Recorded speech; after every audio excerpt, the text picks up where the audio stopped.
হাই friend, কি খবৰ সকলোৰে? আশা কৰোঁ সকলো ভালে আছে। মোৰ খবৰো ভাল।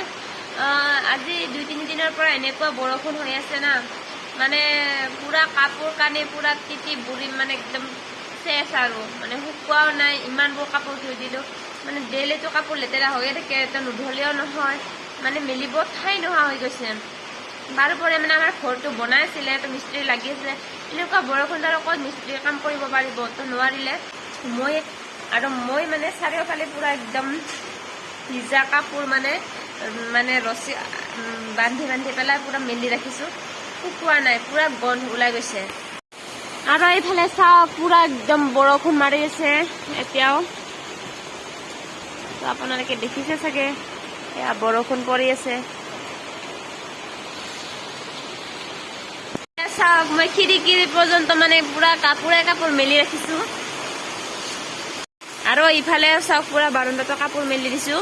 আৰু এয়া চাওক, পুৰা কাপোৰ পুৰা ভিজা কাপোৰে একদম পুৰা মেলি দিছোঁ। আৰু এয়া চাওক, আমাৰ এই ঘৰটো প্লাষ্টাৰ কৰি আছিলে। এইখন ৱাল আৰু এইখন ৱাল হৈছে, কিন্তু মাজত এইখন ৱাল আছিলে, তো পৰা নাই বৰষুণৰ কাৰণে। আৰু এইফালে ছাতৰ কাম কৰি আছিলে, তো মানে হোৱা নাই বৰষুণত, আৰু এনেকুৱা নোৱাৰি ন।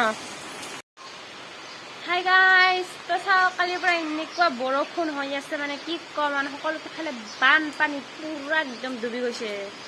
তো আজি আমি চিটিহোত যাব লগা আছিলে। কালি মানে চিটিহোত গাড়ীখন ছাৰ্ভিচিং কৰিবলৈ গৈ পেলাই, ছাৰ্ভিচিঙত থৈ পেলাই মানে গুৱাহাটী গৈছিলে। গুৱাহাটীৰ পৰা ৰাতি নলবাৰীত আহি পাওঁতে মানে টাউন নলবাৰীত এইফালে মানে গাড়ী নাই, কিবা নাই, এনেকৈ ঘৰৰ পৰা মানে আকৌ গাড়ী লৈ পেলাই আনিব যাব লগা হৈছে। তো গাড়ীখন মানে ডিলাৰত থাকি গ'ল কালি, তো এতিয়া আনিবলৈ যাব ওলাইছিলোঁ। ৰেইনকোটো নাই, ইফালে বৰষুণো মানে অলপ মানুহ এৰা নাই।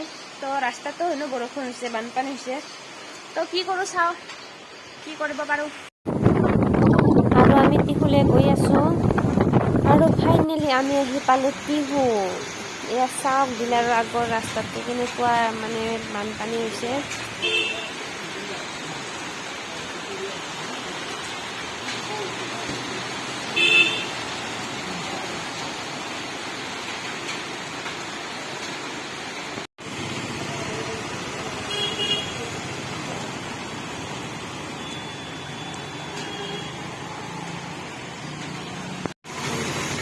আৰু এইটো ৰাস্তাৰে স্কুটি চলাই মই যাব লাগিব এতিয়া ঘৰলৈ।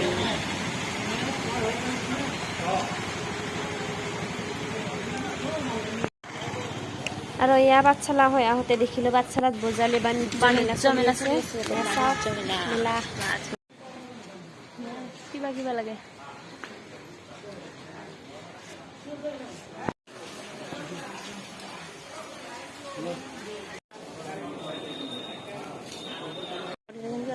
খাই লওঁ।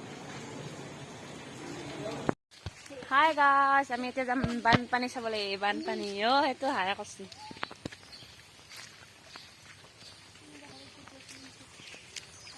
বানপানী চাবা নদীত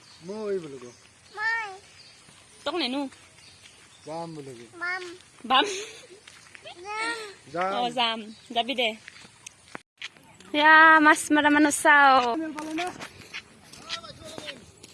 কি হ'ল মেনু বেছিকে হোৱা নাই। এয়া নদীৰ পানী চাও কিমান হৈছে।